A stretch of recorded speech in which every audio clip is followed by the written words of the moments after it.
Mi gente, you already know who it is. It's Danny Limelight. And I need all of you to subscribe to According to Woods podcast on Facebook, YouTube, and all other platforms.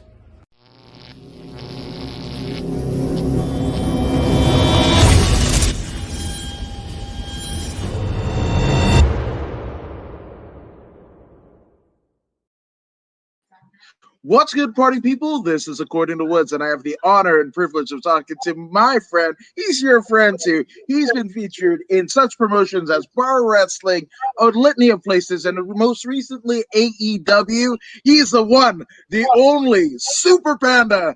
Super Panda, what's going on? What's happening, brother? Not much, dude. Glad to have you on. You've been, obviously 2020 was a year of just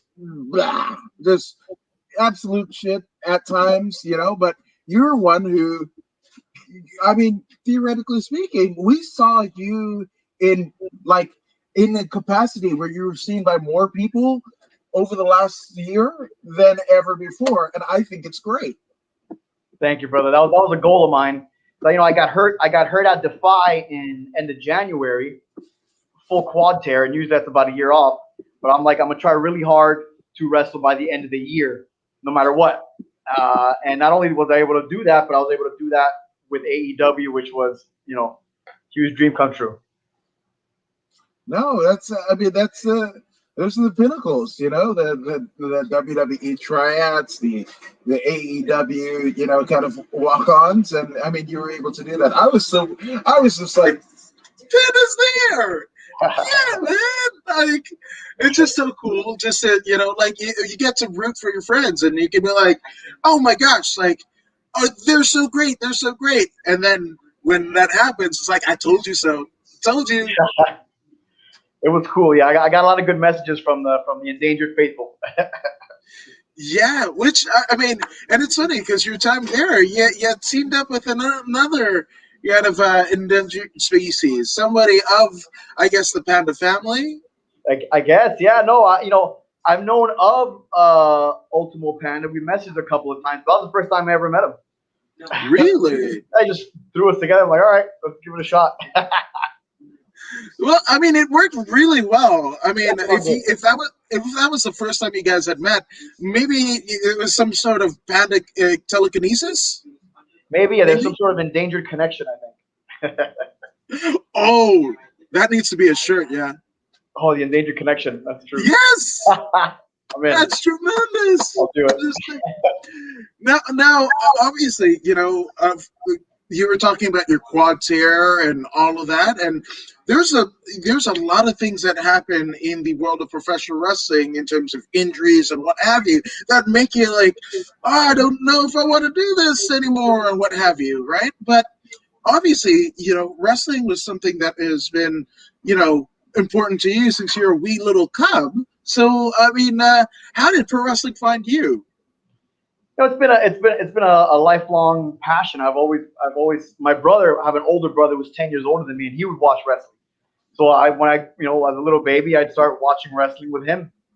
So it's something I've done my entire life. Now I've also done martial arts my entire life, and I've done a lot of theater my entire life. I've classically trained. We do Richard V, and do all these great Shakespearean plays and stuff. So professional wrestling kind of combined martial arts and theater in a unique way that I didn't know was possible at the time, and I was hooked. Yeah. So did you and your brother wrestle a bit? I know he had a bit more in age wise and what have you, but was there a point where you're you channeled your inner Rey Mysterio and flew off the couch? We would watch a lot of the martial arts movies and stuff, but he actually tried to get me to not wrestle. What? He was, he kind of grew out of it, and then I just never grew out of it. And the more he tried to get me to not be into it, the more into it I was. Weird. That makes sense. That totally makes sense. Now, who are some of your favorites when you were coming up? Oh man, well, when I was a young kid, it was Macho Man and Ricky Steamboat and Hulk Hogan and Ultimate Warrior, the main dogs. I also love the British Bulldogs a lot, and the Brainbusters and the Rockers. And then when I got older, it was all Attitude Era stuff: Rock, Austin, Michaels. obviously Eddie Guerrero. The older I get, I think the palate got a little bit more refined. No, 100%. And I think that happens, like that happens just naturally. Wrestling or not, your palates, get a little bit, wider in terms of appeal, unless you're like that guy on like A&E who eats like macaroni and cheese for 30 years. Right, exactly. There's nothing wrong with mac and cheese. I still love watching my old wrestling. But just like when you watch an old like Van Damme movie, you're getting like some guilty pleasure stuff. It's not necessarily high end.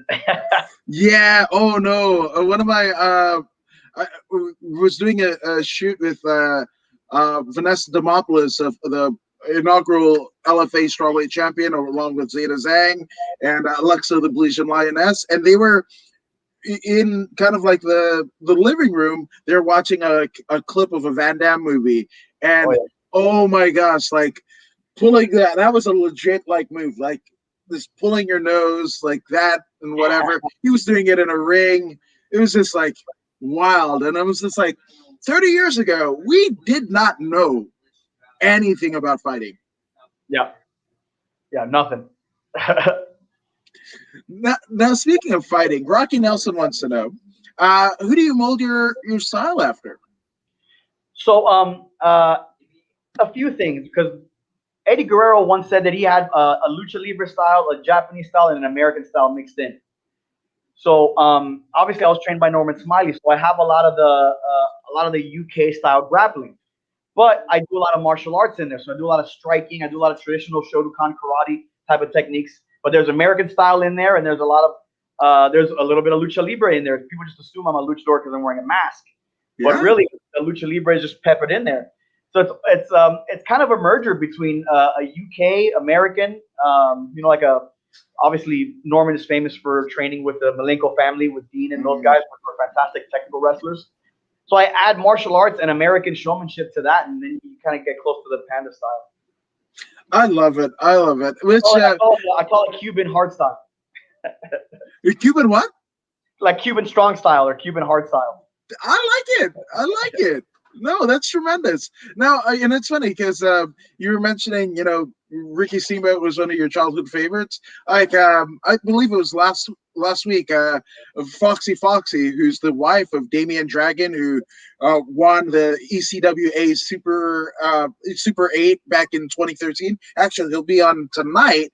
But she was talking about them going out to a bar, I think, after a Ring of Honor show back in the early 2000s and whatever. And it's just like, oh, it's Steamboat. And he had done a seminar of some sort and whatever. And he did the Steamboat Shuffle. Yeah. I was like, wait, Ricky Steamboat dances? I thought he would just go around chopping everybody, just drunkenly chopping everybody, almost a la Wahoo McDaniel back in the day. But no, he actually has moves, which is news to me. That's awesome. Yeah. So, oh my gosh. So at what point, did it kind of, because you were already in martial arts, right? Was there a point that you were just going to follow that? But, got to remember, it's not like now where there's places for martial artists to go, whether you do jiu-jitsu or taekwondo or, and money at it. You didn't make a whole lot of money, even as a black belt in any given discipline. But what was the goal for you that you had in mind? Well, I'm very much not money motivated. I do things for the art form itself. Like, for instance, I don't wrestle for money or fame. Like, you can't go anywhere and buy Super Panda merch. I'm not getting you to buy an 8x10. I don't need you to buy my T-shirt. I'm not doing this for money. I come back from injury time and time again because of the passion for it. What I care most about is having a series of matches, really interesting, leave behind a legacy of matches, and to entertain people. So I did martial arts for the love of doing it. Same reason why I did theater, same reason why I went to professional wrestling, boxing, and other forms of entertainment. I do it because I like the actual act of doing it. I never have like I want to be rich at doing martial arts. So I just love to practice it. And then with wrestling, I just really love to actually just do it and create those matches as like individual art pieces. But there's something freeing in that when you don't give a damn about money. Yeah. You could stay youthful and playful and entertain people. And I think an audience knows when I'm that I'm having fun and I'm doing it for them, and I'm not like trying to be something that I'm not. I'm not trying to be famous. I'm not trying to get over. I don't need you to buy anything from me. Let's just party, you know? You say that, but I have a Super Panda pin as well as a comic. Like, so that is awesome. Yeah, So yep, I'm yep. just At shows, saying. I'll go to shows with I got a comic book, a shirt, and a pin, but I'm not like I don't have to sell anything online. And actually, uh, I couldn't tell you the last time I sold stuff at a show. I think maybe it was at a Rogue show. Yeah. Yeah, I think Rogue Wrestling was the last time I sold stuff. Not because I have something against it. I just like to go bring the box of shit and then like take people's it just seems like let me just have a match. But people kept asking me for stuff, so I was able to be creative and put that comic book together. You know what I mean? Have like a different shirt that's yellow instead of black for people. And I never make any money on it. I just kind of just like sell it for whatever, and it's just a good time. Well, that's part of the je ne sais quoi of wrestling, right? Where you got to go to the gimmick table. That's and yes, of course, it's the idea is not to make money in your particular case, but then when you have those amazing matches, people want to. I mean, they're living vicariously through you and your matches and your strong style. The David and Goliath story that almost plays a part in every one of your matches, right? Pretty much, yeah. And they want a piece of you, so like that's it. Like imagine a little kid seeing you and going like, Panda, and then going and rocking a pin or a T-shirt. That's part I love of that the stuff. yeah. Yeah, that stuff's cool. That's what's cool. At shows, I always try to like maybe do something for people, but that's awesome. Yeah. I love it. Rocky Nelson said his favorite wrestler is Mil Mascaras. No Yab. For those who know, no Yab. Just saying. Oh yeah. Do you know that's? No, I love Mil Mascaras. Do you know the story of No Yab? No, what is it? So basically, if you remember, I can't remember. I want to say it was like '97 Royal Rumble where Mil Mascaras, and I think that might have been his only present day, like incarnation, because obviously he had done stuff back in the '70s, the mid to late '70s at Madison Square Garden, and I think he might have been the first mass wrestler to be allowed to wrestle at the Garden because of the New York State Athletic Commission. But so the Royal Rumble, the gimmick is you get thrown over the top rope and what have you. And Mil Mascaras was like, nope, he was not having any of that shit. So he's like, no yob. So you actually see Mil Mascaras actually eliminate himself by doing a top rope splash to the floor because no yob. Undefeated at Rumbles. Hell yes, right on. Why not? I mean, it worked for Andre, right? Yep. Now, at what point did it switch? Like, where you're like, I'm gonna wrestle. Like, yes, the martial arts stuff is cool. Yes, the theater stuff is cool. But like, I want to live my kind of innermost steamboat. I want to. I want to be like DX, but for real. Like, Yep. at what point did that kind of happen in your life and career? It was pretty early because I had no intentions of professionally doing theater, or I had no intentions of professionally doing martial arts. It was always kind of working towards that goal. It was probably, I'd say, like middle school. I was still doing some like backyard stuff with my friends before even going to wrestling school, which most people did. But we were doing good stuff. We weren't out there hitting each other with fluorescent light bulbs. We were doing some chain wrestling. We were out there trying to get after it. But yeah, it was pretty early on. It all kind of worked towards that. The goal was when I went to get my my diploma. They call your name, you walk up, you get your diploma, they ask you what you're gonna do. And I'm such an idiot. I said I'm gonna go to the dungeon in Canada and train to be a professional wrestler. That was my thing. But by the time I got old enough to start pursuing it, the dungeon wasn't a thing anymore. I'm not going to Canada. I couldn't. I come from a poor family. We couldn't afford to pay attention, let alone go to Canada and train went to that school. But one of my backyard wrestling buddies called me up, and he had found a wrestling school in Florida. I'm like, okay. And I went there, and sure enough, it was Rusty Brooks, our rest in peace, Rusty Brooks, and Norman Smiley, and a guy named Alex G, and Flex Magnum, a bunch of really interesting people working together to train talent at the school. Very rare situation that I didn't appreciate at the time. I knew Norman Smiley was obviously, but I didn't realize the level of training I was getting. And honestly, after about those were different days. After about a month of training there, they stopped charging me. They just wanted me to come by, train, and get better because they saw something in me. Nowadays, you I don't care if you're the best. You pay up or fucking go home. Yeah. By the way, can I curse? Yeah, fuck yeah, you can curse. Okay. Norman just stopped charging me, and I was very appreciative to that. And then I just kept training there until he started booking me on shows. That's wow.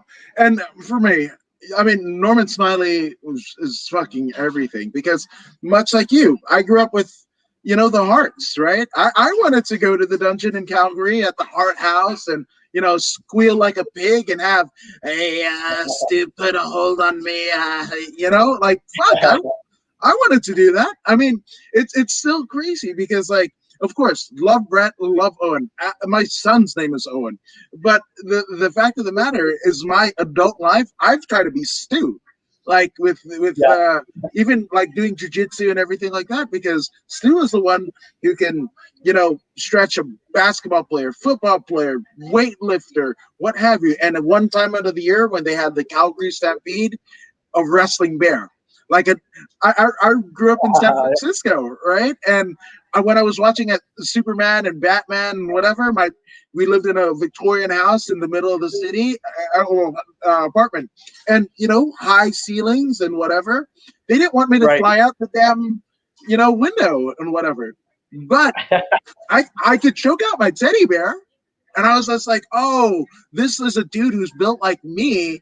Like no special powers, no kryptonite, or whatever. He can just choke out a bear. That's it.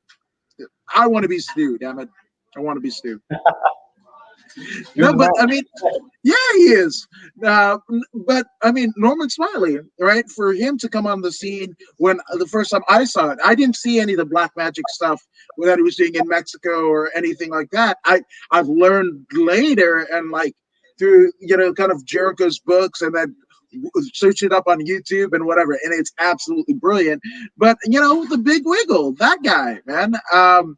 And for again, catch wrestlers, when you look at like Carl and Frank Gotch, you look at even the Malenkos and Billy Robinson. They're not people of color. Norman Smiley looked like me, and he was saying the awesome. cat shit. Yeah, I was like, I mean, in Mexico, Norman was one of the most famous people. He had his face on lottery tickets in Mexico. Black Magic was huge. Then in Japan, he was very, very successful. Technically one of the best. That's why he's currently training at WWE. Technically, he's incredible. Still a nice guy. Yeah, he's great. I talk to him all the time. He's a fantastic human being. Yeah, no, 100%. And Rocky says, Norman Smiley is awesome. I still do his dance around my house, and my kids get embarrassed when I do it at the store. Rocky, guess what? That's how they got there. That's all you have to remind them. The Big Wiggle is how they got there. So respect, right? So do you have any good? Do you have any good like Norman Smiley stories? Like I'm chomping at the bit. He was always just such a great human being and so funny. I remember that he took me on this tour of Korea.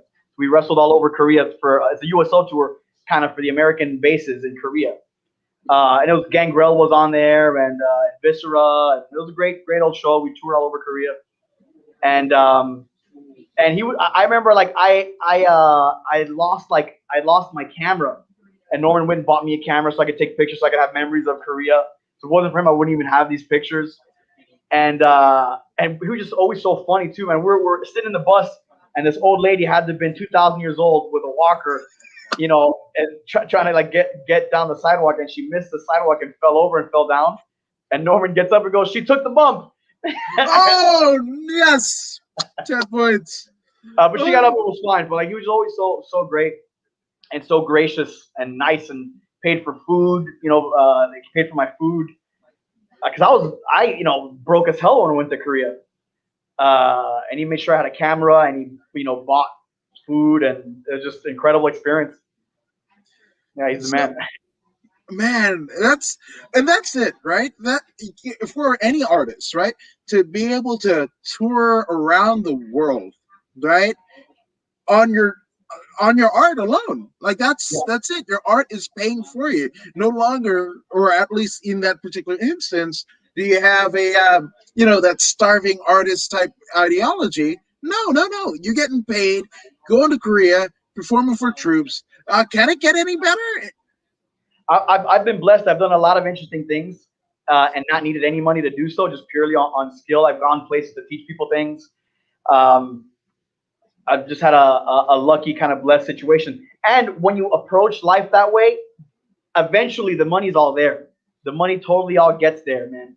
You know what I mean? You can't chase the money. You have to chase the passion, and the money will be there. And you know what? When you get there, when you get the money, the last thing you give a shit about is the money, right? Yeah, When you're on your deathbed, the memories of what you did is what you take with you. Everything else is ones and zeros floating around a fucking bank account. yeah. That's. I mean, don't they give out like for like 7,500 to tour the PC? And you get to maybe meet Norman Smiley. And you were getting paid, so you kind of reverse the Yeah, whole deal. Hell yeah. yeah, that was fun. Yeah, When you, but this is South Korea rather than North, right? yeah, yeah, yeah. Yeah, because I remember that the showdown in Pyongyang that what is it, Ric Flair and Yeah, that all them famous talk story. about. Yeah. No, no, that wasn't that one. It was, Okay, good job, right on. So I mean, after that, tour of Korea, you're touring with your mentor and a really big star in his own right, in Norman Smiley and you know, Gangrel, Viscera. Again, these are big names. What did that do for you in terms of like knowing where you stood in the pecking order? Did it give you confidence? Because it's nothing against Florida Indies. Hell, like 90% of workers come out of the Florida Indies, right? So, right. but the fact of the matter is, like, it's different, right? Different way to work the crowd, all that jazz. So, like, did it embolden you as a performer to be able to do that so young in your career? Yeah, it was a double edged sword because you're technically very very confident in your actual skill set, and you can help a lot of people as well. Um, but then I actually stopped wrestling for a while. I went to Tampa, was training at developmental when Steve Kern was training there. I wasn't signed or nothing. It was in a baseball facility. They put a ring in a baseball gym, and Steve Kern was running it, and I got to train there with a bunch of guys, and they liked training with us because me and another wrestler of mine named Scott Commodity, we had good technique, so the boys liked working with us because they could, fine tune their shit with us because we kind of knew Yeah. everything. And everything got weird. The Benoit thing happened shortly after that. Remember, this is I've been wrestling. I turned pro in 2003. So the North Wow. Smiley thing happened. OVW shut down. Everyone went to Tampa. And then they said if you didn't have a contract, you got to pay $1,000, which I didn't have. I think I was like working at Bally's Total Fitness at the time before it doesn't even exist anymore. And it was like 90. Instead of being just me and another guy there with all the boys, it was like everyone from OVW was there, and I just couldn't afford to pay there anymore. Couldn't pay no $1,000 a month or whatever they were asking at the time. And they had, I got upset because I was wrestling 2 times a week. There were a Right. bunch of territories in the area. Kern bought up all the territories for Florida Championship, whatever the fuck, for their Yeah. development fed. So now I have nowhere to train, and I couldn't wrestle anywhere because they bought up all the venues and all the territories, all the bars, the rings. They started running their development shows all over. Fuck. So I was like, screw this. I was still doing theater at the time. I was still kind of writing and scripts and things like that, different projects. And so I focused on that for about 8 years, where I worked on fight choreography for shows. I worked on MTV's Teen Wolf, season 1 of Teen Wolf. We got an Emmy nomination for that, the stunt ensemble or something. Put together the choreography for the end fight of season 1 with this great stuntman that now I think is like Ben Affleck's double, he's Superman's double and stuff. That's when I started working in the film industry. I came up in the film industry working in the stunt department, doing fights and stuff because obviously no martial arts, did the wrestling, and I worked in that field. And I still did a bunch of wrestling maneuvers and Right. taught head scissors and all this shit, arm drags and shit, and chain wrestling Yeah. for about 8 years, and came to LA to do that. And then when I came to LA to do that, I worked on a short film with John Hennigan. Hmm. And I hadn't wrestled for about 8 years, and me and John Hennigan became fast friends. Hit it off. Ended up moving with him, and then he wanted to have him and another roommate wanted to have a match, with me. So I was like, all right, I'll come out of retirement and have one match because if Hennigan wants to wrestle you, because we had a ring in the backyard and we would always train, and my technique is cold as fuck. So he's like, I want to have a match with you. And other roommates wanted to wrestle us as well, like some indie fed just for fun. I was like, okay, I'll dust off the boots, and had that match. And after that match, I've been wrestling again ever since for the last 5 years. That happened about 5-6 years ago. So I took like 7-8 years off, and then when John asked me to have that one match, I was hooked again. The people demanded that the kid got back in the squared circle, and I've been doing that for the last 5 or 6 years. And I tend to do so until I physically can't anymore. Wow. But that's, to me, I think that's so brilliant, right? And you found, in all combat sports, wrestling, MMA, everything, right? There are, especially in the generations before this, where heck, wrestling was your all, right? You didn't do anything else. That's why I look up to guys like DDP and Booker T and what have you that have, Jericho to a large extent. He's hosted a show on ABC and had books and everything that you could, on your own terms, step away from the business. And that's something that you were able to do, for almost a decade, really, right? Yeah. And not miss it, even though you had these amazing experiences and whatever. You were content just to do it because they say I thought I was just gonna be teaching people moves and doing these moves for camera, and I knew I would always produce wrestling because I love wrestling. I knew I was gonna maybe produce wrestling shows and things like that. But I thought I was done physically in the ring. And when I came back, I had this whole second career that was way more successful than my first run. And it's a beautiful thing. I'm no spring chicken. I'm 37 years old. And I'm having a good time. And I brought everything I learned from show business, I now brought into the modern era of professional wrestling, and was able to do a lot of work with Luchasaurus to refine his current style. It has a very cinematic martial arts quality to it. I get to work with Hannigan and work with Frankie Monet now, formerly known as Aya Valkyrie. I on any given day I'll help people on promos, in-ring stuff, ideas, concepts for every top federation. They just text me directly. Guys from AEW, WWE, NXT, Ring of Honor. What do you think about this? Can you help me? Let's come up with a promo. Or I'll get in the ring with some of these guys and help them perfect some of their techniques, and they make me better. They help me with all my stuff too. It's a very collaborative situation. That's all I wanted. I wanted to be a living artist, and that's what I get to do. And that's why the second run is so important, because I don't care anymore about getting somewhere or making a certain amount of money. I'm in it for the people and for the work itself. I fucking love that.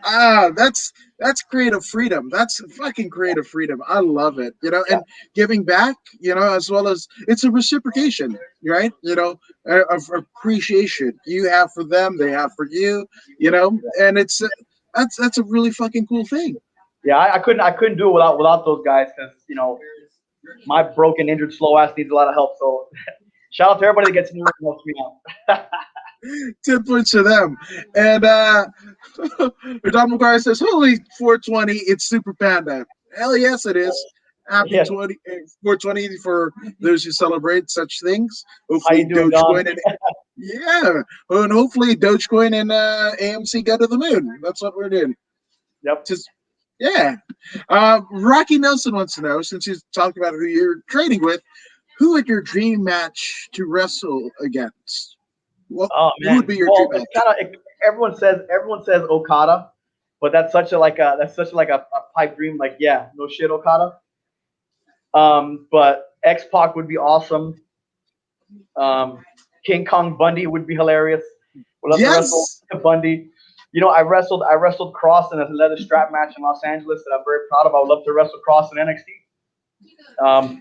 But if you put a gun to my head and said, out of the whole world, if I rub the lamp, it'd be, yeah, it'd probably be Okada. I like it. Okay, so I thank you, Rocky, for that question. I'm going to take this chance and elaborate a little bit more, right? Because I think moods and places and energies, like those all play a part to a dream matchup, right? Yeah. So, what era does this match with Okada happen, and what venue? Oh, man. I would love it to be in Japan, but not like a Tokyo Dome for a main thing, but like one of those random shows where usually it's like an 8-man and everyone's wearing a T-shirt. Yeah. I would love to have singles with him in one of those random, with the green walls, the people are just sitting on the chairs. I would love one of those like rural Japanese areas, one-on-one with Okada, 15 minutes. That would be so awesome.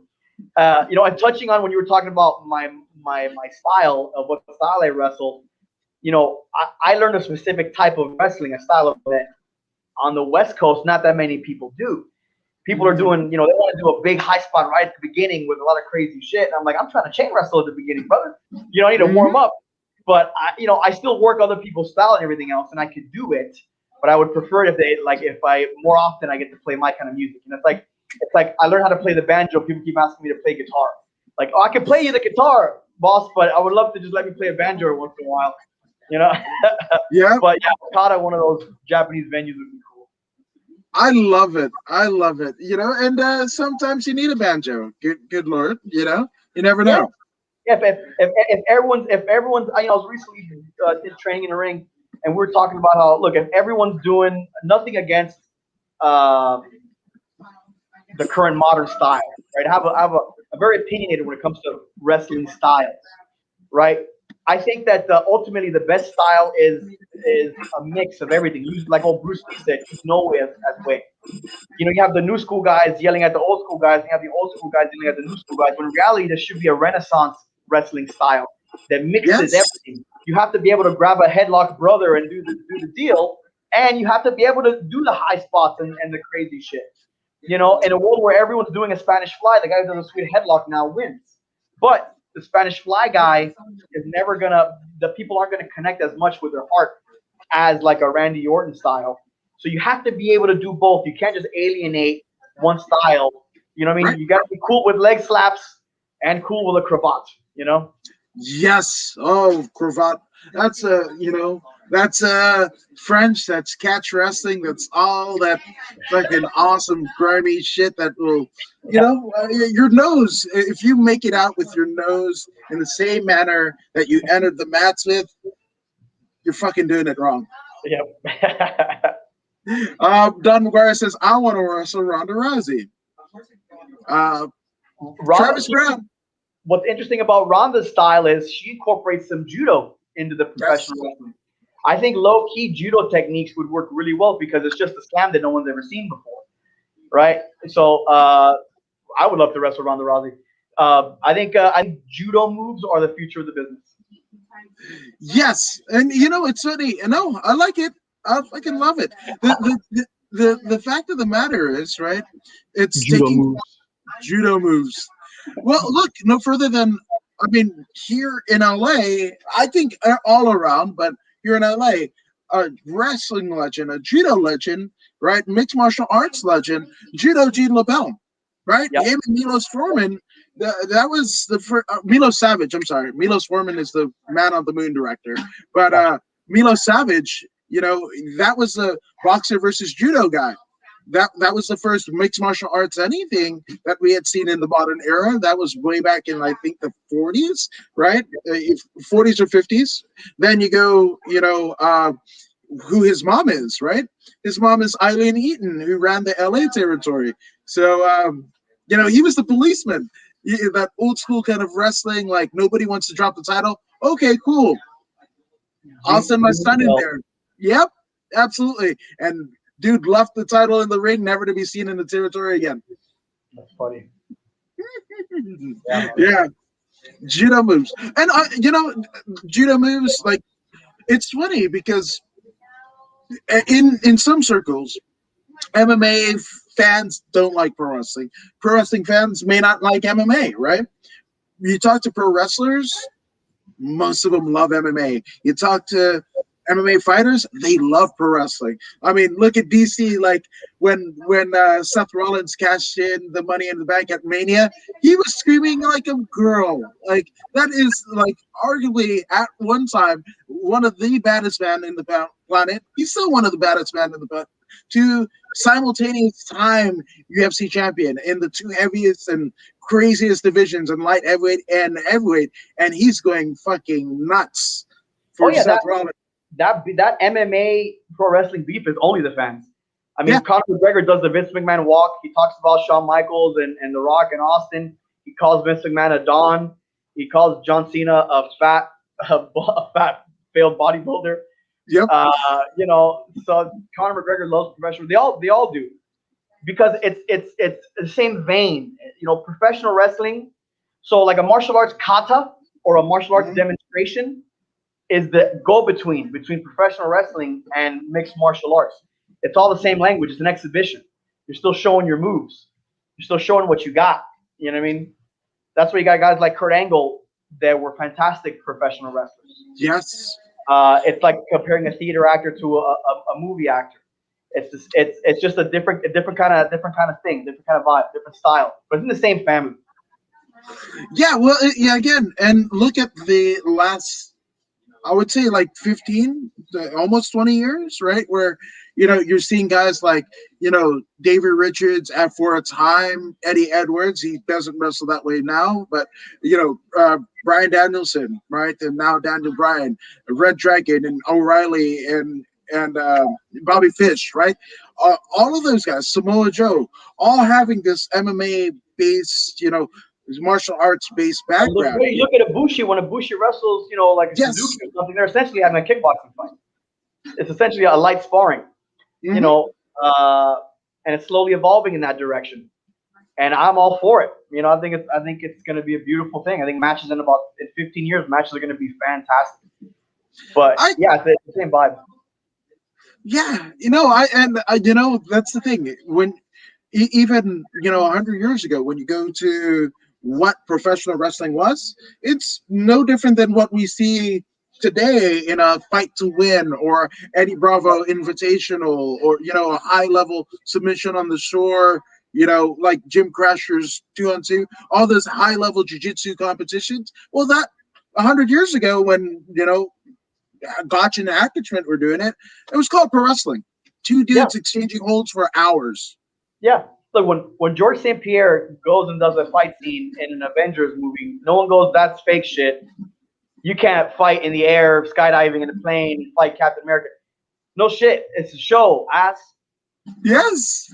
Are you aware that Santa Claus also doesn't give gifts to everybody in one night? Yeah, I know.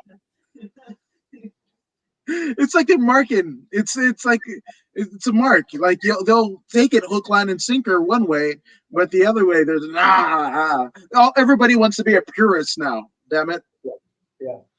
But nowadays I think all that's changed these days.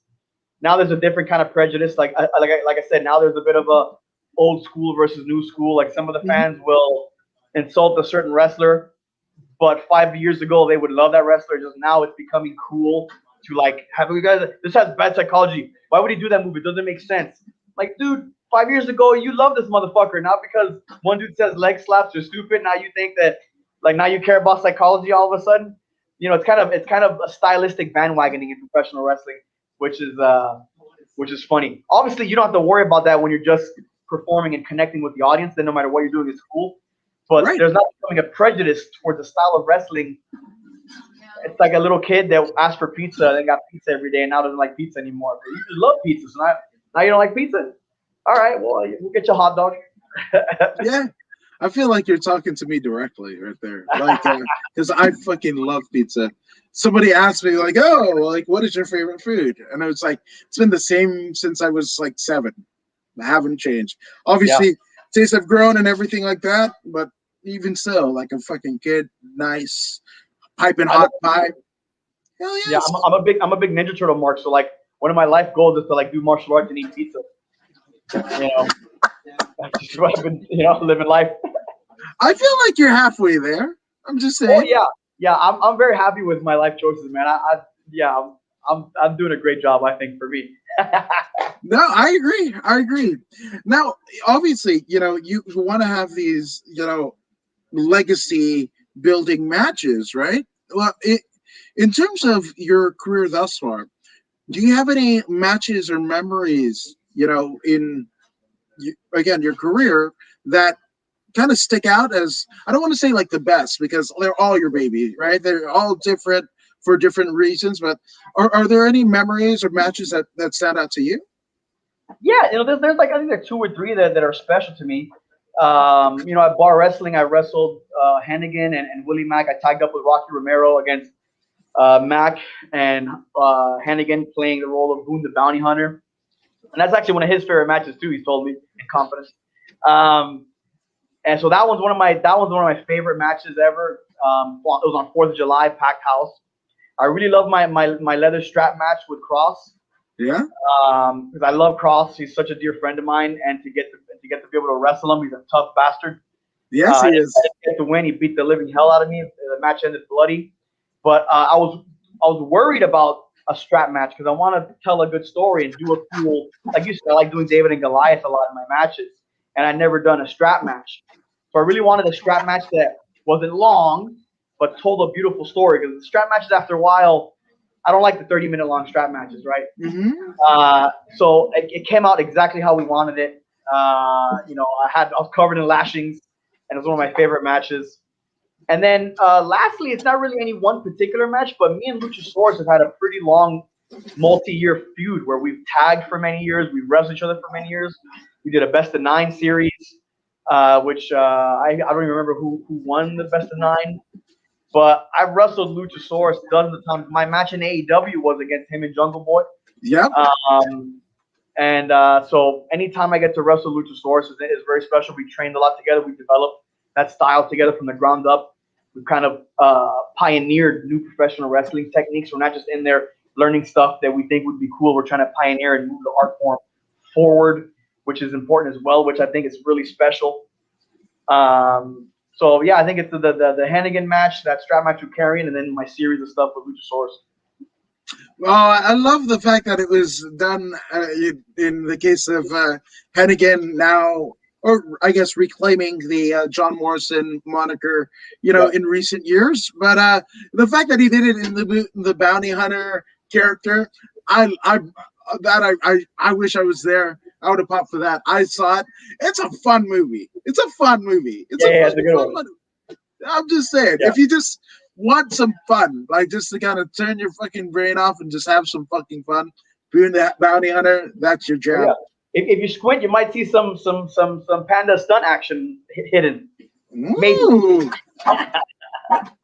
Oh, that makes sense. That still makes sense. Now I got to rewatch it back. So, Like I said, I've worked with him in a lot of projects over the last 6 years. Yeah. now you talked about the relationship with Luchasaurus, like because I know him and Jungle Boy, they were training at like the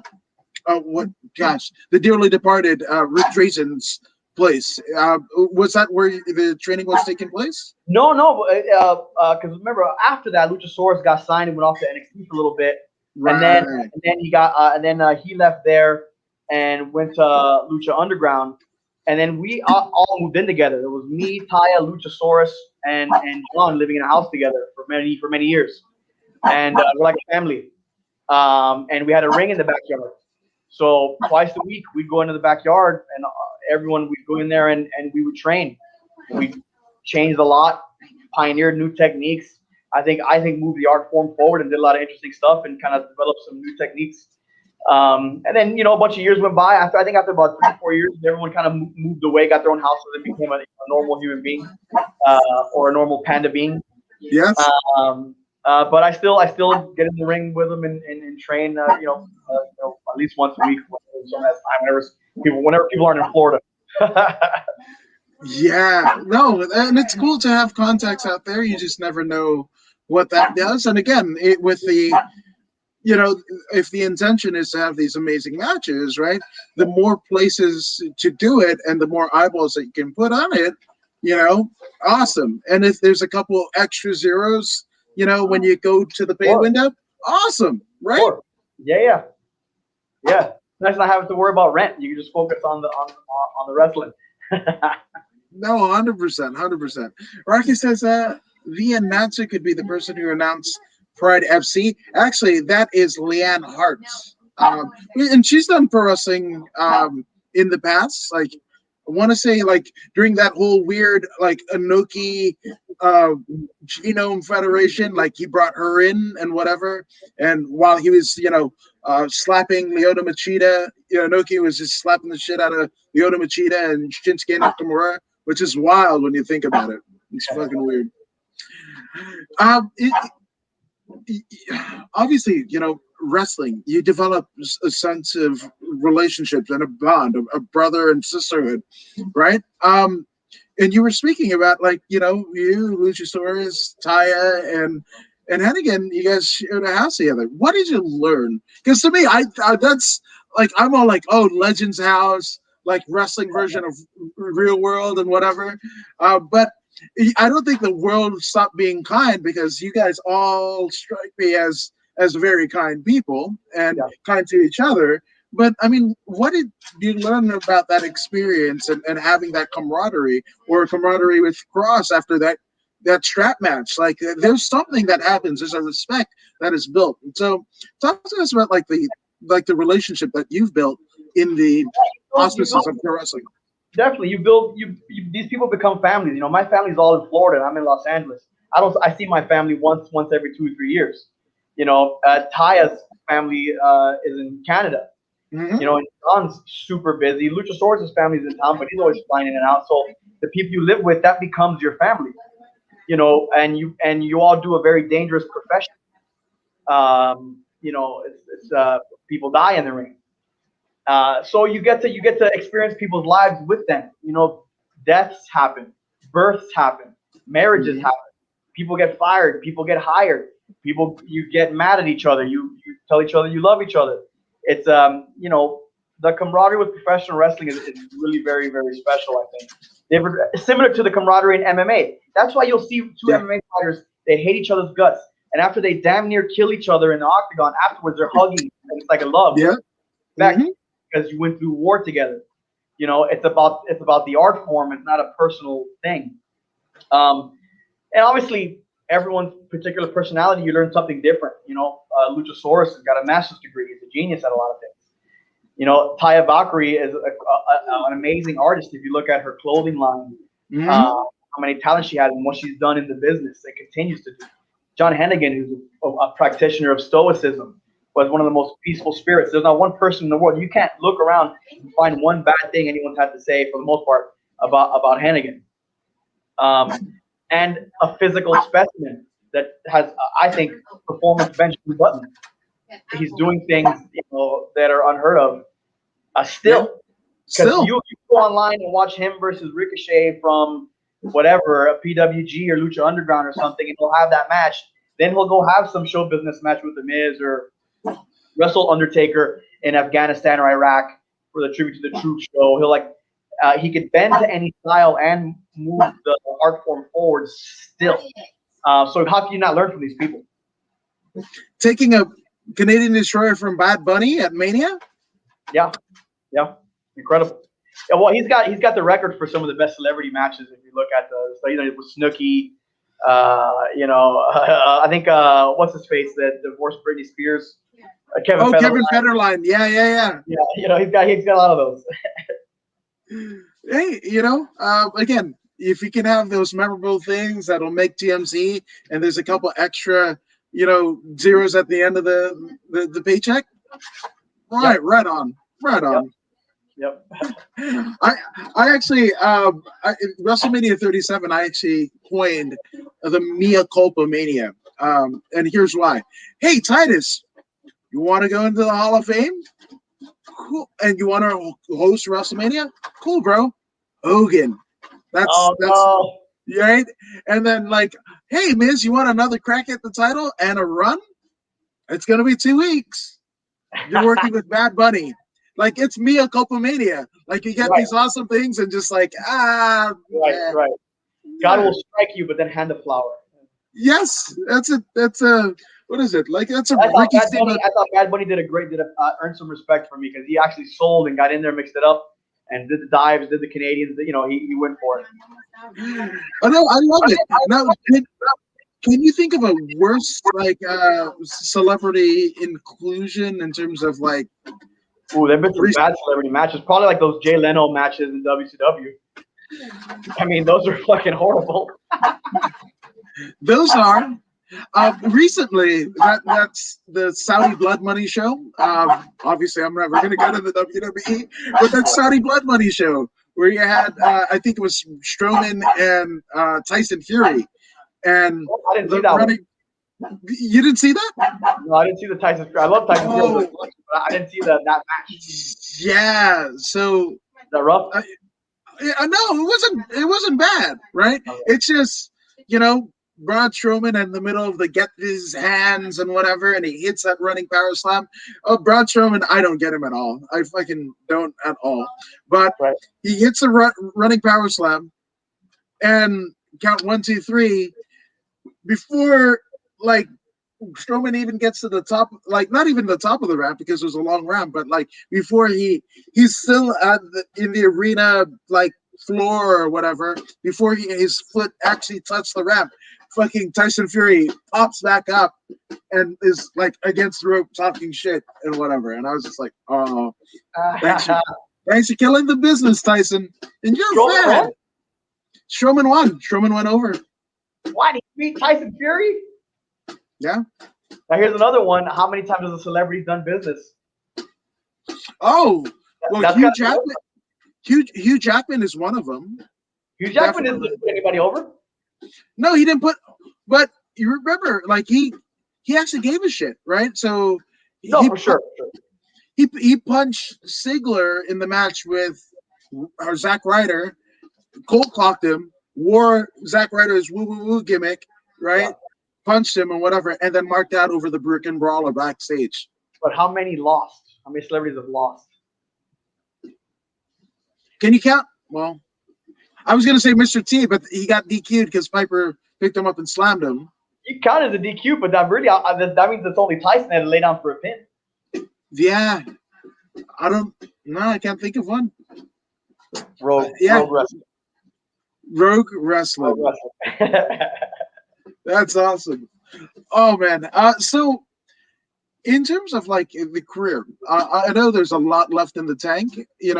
Are there things that you're looking forward to? Especially, I mean, this last year has been fucking nuts, right? And it's kind of bled a little bit into 2021. But we saw you in AEW, which is cool as shit. But is there any like places that you want to work or that you haven't worked yet? Crowds you haven't worked in? Honestly, I'm waiting for an audience. I'm not liking the new audience thing. And like I said, I wrestle for an audience and I wrestle for the specific matches. So I'm kind of waiting for an audience. But I would like redemption at Defy. I was ready to have a fantastic match with Strong Hearts.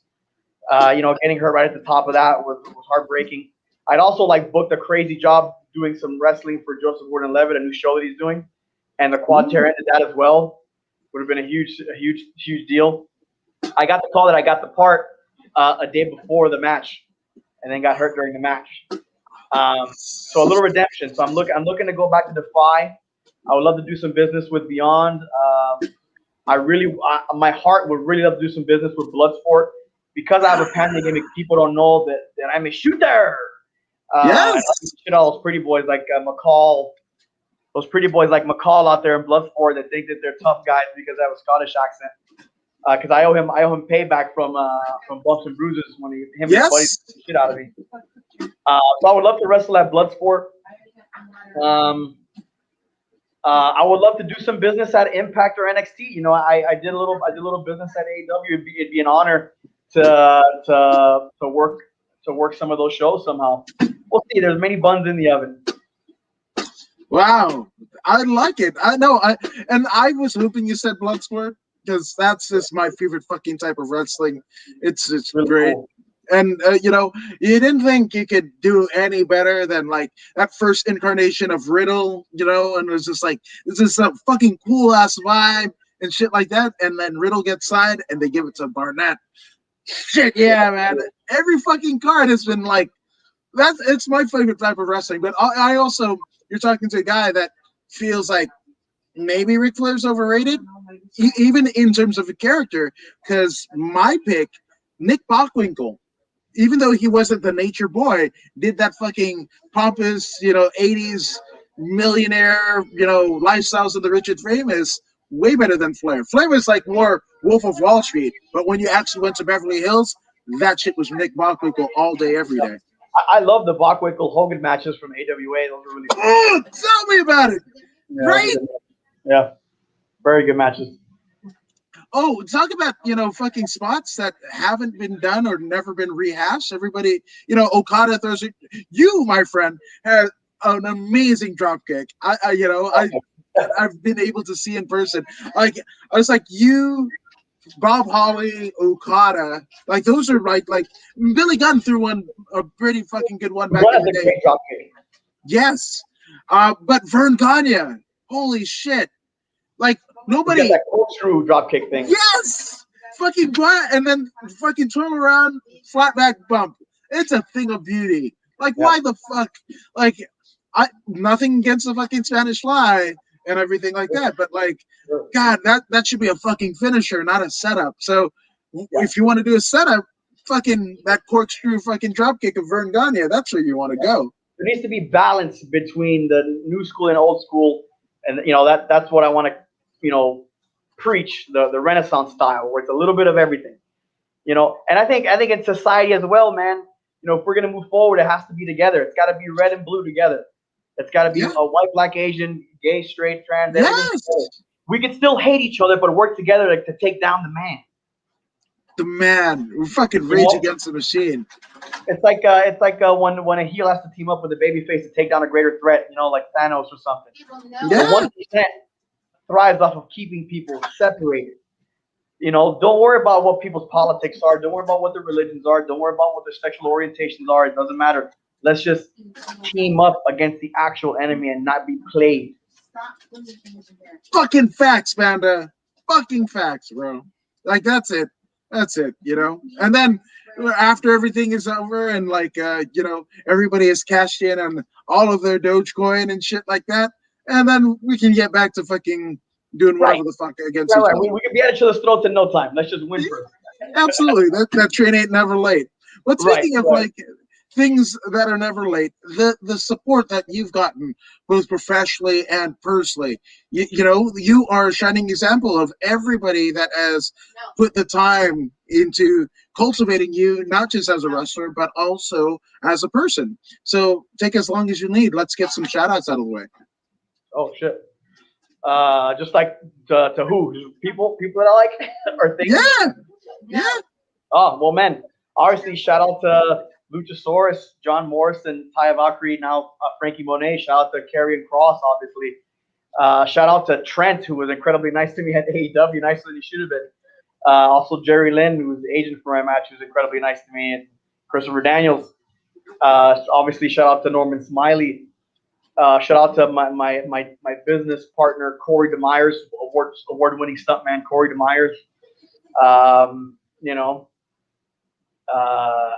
And obviously my mom and dad and my brother, Dr. Eric Fernandez, who's Doctor of Internal Medicine, who gives me all the inside skinny on medical stuff. Like, don't listen to these people. Listen to these people. I'm trying to think who else. I think that's pretty much it. No, I like it. That's short and sweet. Which I want to tell everyone to check out on Pluto TV. Check out the Pro Wrestling channel. It's 24/7 professional wrestling. There's Defy on there, no paywall. Beyond, no paywall. PCW, no paywall. The Tiger Mask anime, no paywall. They have the original Glow from the 80s. I mean matches from all over the indies. I mean, all over the world, really. All on this channel, 24/7. You go on Pluto TV, it's free. They already have an Impact channel. They already have a AAA Lucha Libre channel, but it's called Pro Wrestling. It's on Pluto TV, and you'll get 24 hours independence. The top people ever. Women's Wrestling Revolution, Beyond, Defy, Glow, PCW, you name it, it's on there.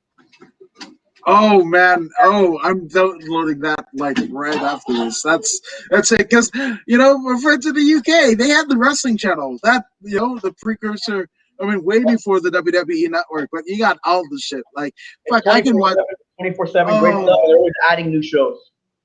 I love it. Fuck yeah, man. Thank you. Just dropping knowledge on us motherfuckers, man. Appreciate it. Now, obviously, to drop more knowledge, to get connected with the endangered species that is Super Panda, where can they find you on social media? The Real Super Panda on Instagram. I don't give a baker's fuck about Twitter, but I'm on Twitter too, The Real Super Panda, and Facebook. But really, the Instagram is the magic hour. And if you check out the Super Panda Network on YouTube, you'll see some crazy matches on there that aren't anywhere else. You'll see the 4th of July match that I mentioned with Boone the Bounty Hunter and Willie Mack and Romero. You'll see a bunch of crazy tag matches with Luchasaurus and PJ Black and Taya Valkyrie. You'll see, matches against Scorpio Sky and teaming up with Shotzi Blackheart, all on there. You'll see a highlight from my first match with McCall. A bunch of great stuff. So check out the Super Panda Network on YouTube and the Real Super Panda on Instagram. Brilliant. Hell yes. Get like a fucking Mexican luchador. You got your shit in, kid. Hell yes. Damn right. Get your shit in. Again, and speaking of getting the shit in, I will take this time to do that. If you haven't already done so, go ahead and like, share, and subscribe to the According to Woods podcast on Facebook, YouTube, and Twitch. I mean, Super Panda, you're subscribed, right? Always. Yeah, damn right. So be like Super Panda, be like me, because it's not nepotism if I want to support myself, right? Because that's it. But if you don't take our word for it, and I don't know why you wouldn't, here's another pro wrestler, Zeta Zhang.